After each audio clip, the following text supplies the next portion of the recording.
Well, here's to a disappointing video. Let's go.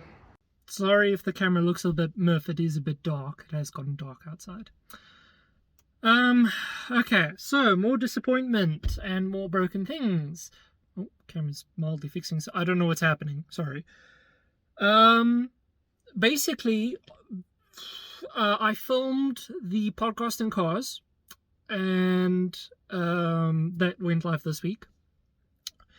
Today's video, which you're supposed to be watching, is supposed to be a cinematic celebrating the fact that my car is, well, a bit chipped up and broken and blah blah blah. However, I've encountered worse issues, hence why today's video is short and why my car is not running and it's currently just parked up at my house. Basically, the coolant issue is still there and weird, but the main issue now is shortly after filming last week Friday's video, I have now suddenly my clutch has started slipping. I don't know why, but my clutch has started slipping, and it's a reasonably large issue because it is now, it's oh gosh, can I please English? It's getting aggressively worse, like a lot faster, well, in very quick succession. For example, I think it was on Sunday, I was driving and I noticed essentially what felt like just a little hiccup. To be honest, I didn't even notice the RPMs go up as if it was slipping. However, I noticed like a weird little, like the car didn't feel like it was pulling, and then it started pulling properly again. So I was like, oh, okay. Then Monday night, I believe, or Monday morning, I can't really remember, it was slipping in fourth and fifth. If basically I would put my foot flat from about like 2,000, 3,000 RPM, it would slip for a little bit, then grab and go. Then last night, when I was driving it, I was testing the other gears to make sure, you know, if it's on the higher gears, okay, maybe I can live with it, shouldn't, but yeah. But if it's on the low gears, then it's a problem. And sure enough, it was slipping in both second and third as well. First still seems okay, but second and third is an issue. So, clutch started slipping, and this disappoints me a lot because I spent a fair bit of money on that fancy hybrid clutch. I'm sure you guys remember when I rebuilt the engine, and it's lasted a year. Now, what I theorize has happened is the pressure plate is not applying as much pressure as it should be. Why? I don't know. Why has it stopped doing it when it was doing it completely fine? I don't know. So, the pressure plate is worn or is essentially not applying enough pressure anymore, ergo something is slipping. That or the friction material is dead, but I doubt that because, again, I don't know. But either way, it means I have to drop my gearbox now to get the clutch. Now, I was speaking to friends and family about this. If I'm dropping my gearbox, I may as well put in the 6-speed from the NB, meaning I can hold more power and I don't have to worry about my gearbox. Especially considering the fact that if anybody's watched old podcasting cars, where I would actually drive my car, in fourth and fifth, I have a terrible, like, race car whine.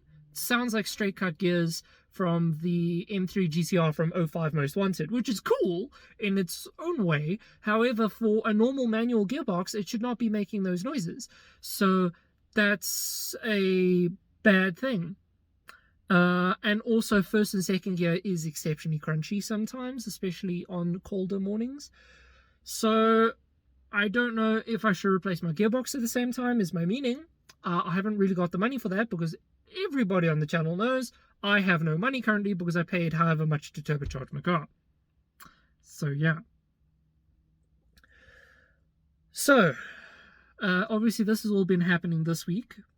Current plans are, I'm basically leaving my car at my house over the weekend because I cannot drive it anymore because the clutch is slipping and getting aggressively worse. On Monday, I'm going to be driving my car through to Callum, where Callum is going to be test driving my car and telling me if I should replace my gearbox, because it just so happens at the same time his clutch has let go and he's replacing the clutch on his car.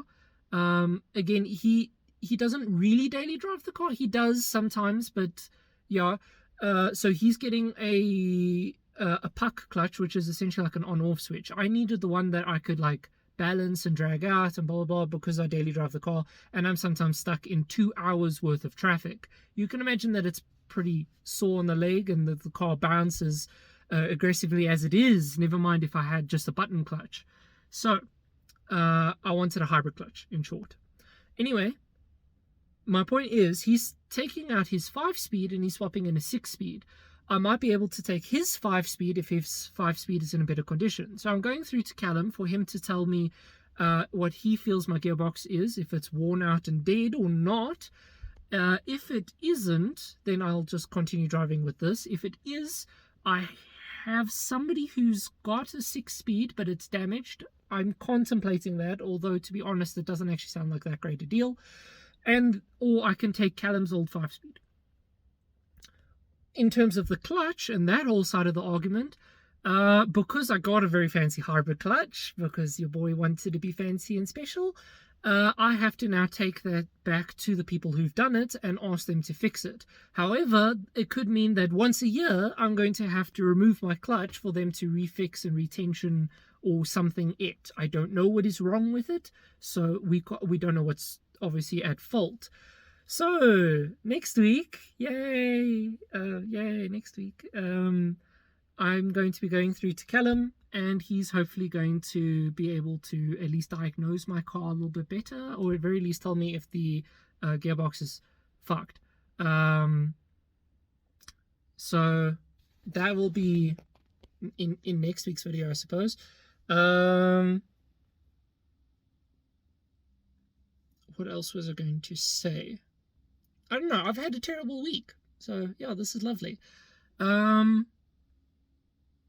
Is there anything else I wanted to mention?